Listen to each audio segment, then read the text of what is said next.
recording. It is July 4th, and I'm at the Mohegan Outdoor Center with Ribeye. How you doing this morning? Hi. Ribeye started in Harpers Ferry? That's right. Back in the spring, around the 1st of May. Around Maybe the a little 1st bit, of a couple days before. Right. And Ribeye is doing a lash, and for those of you who do not know what a lash is, it's a long-ass distant hike. And how long have you been out? Well, so I've been out 4 or 5 different times to get to here. So I think I've got maybe 250 or 300 miles in at this point. Right, and you told me that you work a week, you're off a week, right? Yeah, I have the ability to work remote. So I actually have a Sprinter van that I will hike kind of long weekends and then work a few days during the week. And sometimes I have to go back home to meet up with the customers that I support and things, but then get back out here, right? And you told me you did most of your hiking out west, right? That's right, yeah. So I've been hiking my whole life and have hiked thousands of miles, but all of it's been out west at probably almost all the national parks and various things out in the western part of the United States. Yeah. Why did you pick the AT then? So I was looking for some way to still be able to work, but also be able to get out. I had lost my wife after a fight with cancer, and just needed some space to beat myself up and be able to think a lot and try and figure out what comes next, kind of thing. Yeah. How's it working out? Great.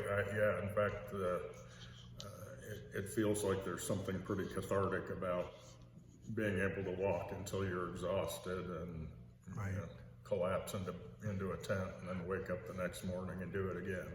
So you said you had a Sprinter van. So what do? You drive it up and then you hike back, right? How do you, so what I've been doing is I'll leave the van at a parking area and I'll hike 4 days, let's say, and then find a shuttle to come back. Yeah. Okay. It actually works out pretty good because after about 4 days you want to resupply on food and take a shower and stuff, which the van has in it, so I can catch back up with my vehicle, clean up, maybe spend one night in the vehicle and then head out the next morning. Yeah, that's a great way to do it. You're the first one I've talked with that's doing it this way. That's really interesting. It's actually worked out pretty amazing. I had no idea, if it would make sense, but it's making sense. It does seem like people need to kind of come out of the woods after 3 to 5 days or something, and I've got my own little setup to do that with. Yeah, it sounds like you're having a great time. Yeah. How did you get the name Ribeye? So Ribeye was some in my, I guess, here in recent years, I've largely been following what I guess most people would think of as a weird diet called the carnivore diet.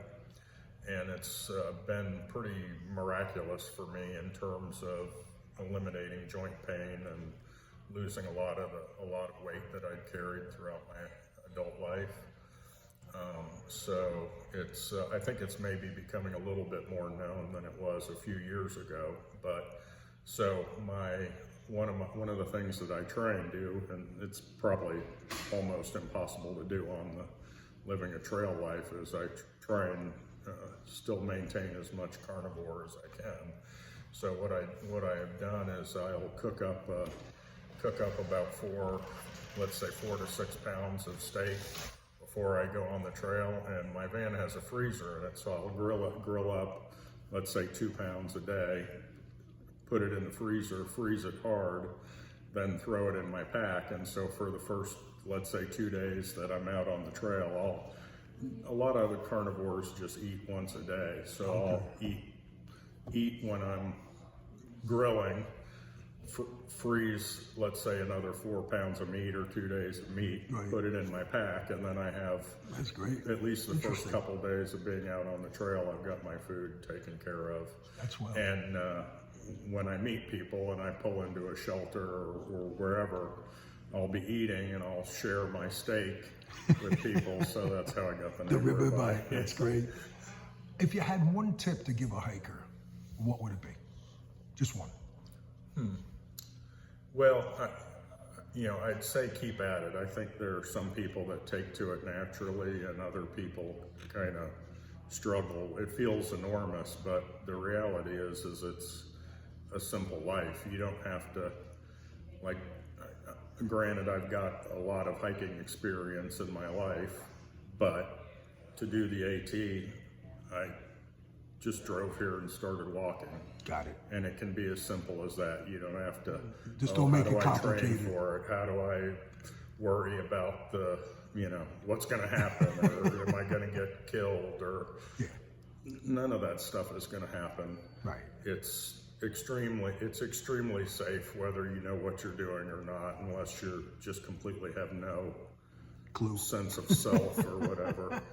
That's great. So, I was talking to somebody the other day and they're like, oh, what did you think about this or that? And I'm like, I didn't think about any of that. I just drove here. Right. Right. You see a trail and you start walking. That's great. And the rest of it you'll figure out. Cool. That's great. Well, thank you for your time and have a great journey. Yeah, thank you.